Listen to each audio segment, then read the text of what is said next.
Truth, deception, and God's unfolding purpose. Midnight is coming. God's plan is sure. What do truth and deception look like as the age draws to a close? Written by Phil Enlow.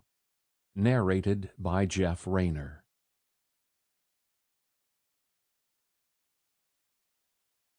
Introduction. The seed that has grown into this little book was planted in my heart several years ago during an overseas trip.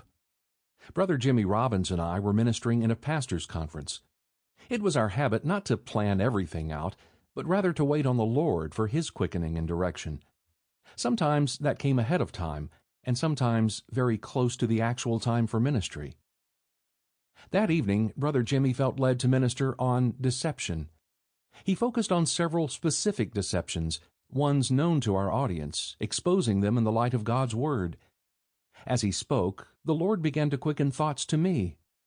One thought was that one could never keep up with all of the specific deceptions abroad in religion today.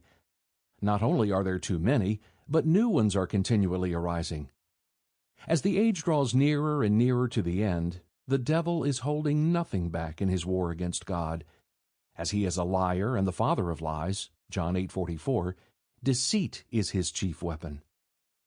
The thought came distinctly to me that, as proper as it was to expose specific current areas of deception, God's people needed to be better equipped to recognize deception, no matter what new form it might take.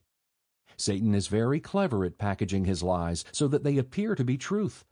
However, everything he does flows from his evil nature, producing a spiritual flavor that discerning followers of Jesus should be able to recognize.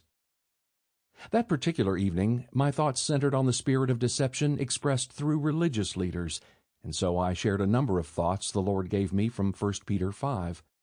I believe the Lord's blessing and witness were evident. From that beginning, I began to write, and as I did, the subject continued to unfold. Every time it appeared that the end was in sight, another area of truth would open up, needing to be explored. And so this book seeks, rather than simply to lay out a catalog of deceivers and movements, to explore the characteristics of deception, to answer the question, what does deception look like? Whatever the details may be, when Satan is behind something, it inevitably has a different look and feel than true biblical Christianity. John refers to the spirit of truth and the spirit of falsehood, 1 John 4:6. What God's people need is help in telling the difference. You might encounter a brand new... Sample complete. Ready to continue?